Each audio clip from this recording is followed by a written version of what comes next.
শুরু করছি আজকের গল্প লীলা মজুমদারের লেখা রেলগাড়িতে। এর আগেও বলেছি, ট্রেনে অচেনা লোকদের সঙ্গে যেমন গল্প জমে তেমন আর কোথাও নয়, বিশেষ করে যদি তাদের সঙ্গে আর কখনো দেখা হবার সম্ভাবনা কম থাকে। এসব লোকেদের কি না বলা যায়? মনের সব গোপন কথা নিশ্চিন্তে ঝেড়ে ফেলে দেওয়া যায়। তবে আমাদের মতো যাদের দৌড় হাওড়া থেকে বোলপুর স্টেশন, তাদের পক্ষে সেরকম অচেনা লোক পাবার সম্ভাবনা কম।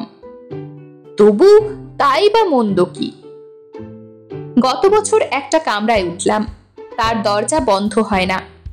বন্ধ হবার হাত ছিটকিনি কিচ্ছু নেই।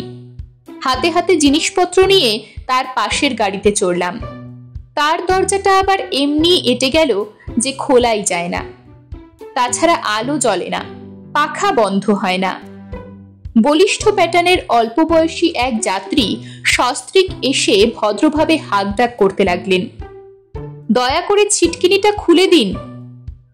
বলা হলো ছিটকিনি খোলা আছে, জোরে ধাক্কা দিন। অগত্যা অনেক পরিশ্রম করে দরজা খোলা হলো। আলগোছে বন্ধ করা হলো, হাতল ঘোরানো হলো না।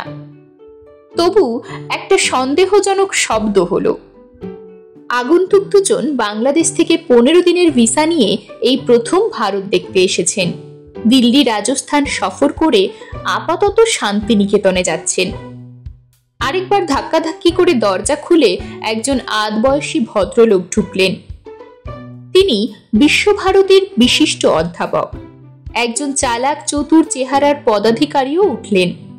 মনে হলো রেলের ইঞ্জিনিয়ার গোছের কেউ।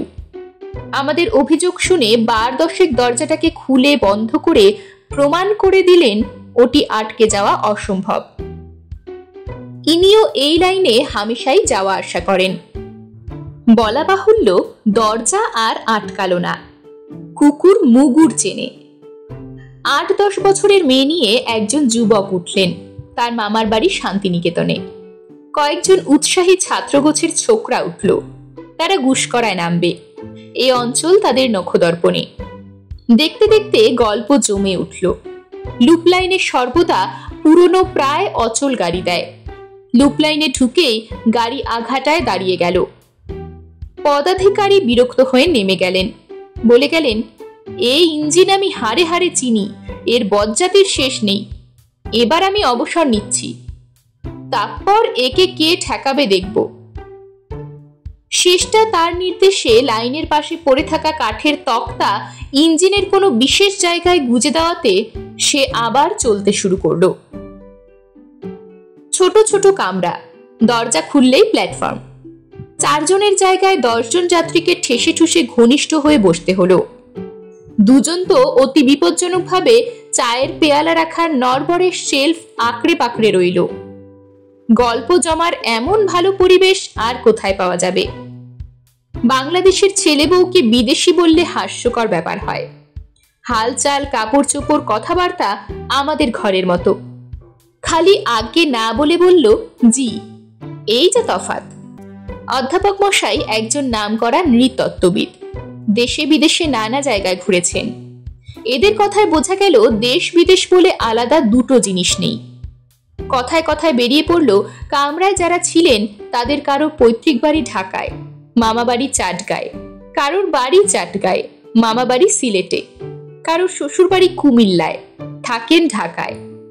আমার বাপের বাড়ি ময়মনসিংহে, শ্বশুর বাড়ি কুষ্টিয়ায়, বাস করি পশ্চিম বাংলায়, আর হোম টাউন লিখি কলকাতা, যেখানে আমি জন্মেছি। অধ্যাপক ভারতের পূর্ব সীমান্তে অনেকদিন ধরে নানা তথ্যাদি সংগ্রহের কাজে নিযুক্ত ছিলেন। অনেকের ধারণা, যেখানে পশ্চিম বাংলা শেষ হয়ে বাংলাদেশ শুরু হয়েছে, সে জায়গায় অস্ত্রধারী সৈন্য সামন্ত বীজ করছে। কামান, কাঁটাতারের বেড়া, রক্ষী বাহিনী, পারমিট, বিপদ। আজ শুনলাম কয়েকটা বিশেষ জায়গায় ওই ধরনের পরিস্থিতি হলেও আসলে কোথায় যে একটা দেশ শেষ হয়ে অন্যটা শুরু হলো তা টেরও পাওয়া যায় না। প্রাকৃতিক দৃশ্য, বাড়িঘর, হালচাল, কথাবার্তা সব একরকম।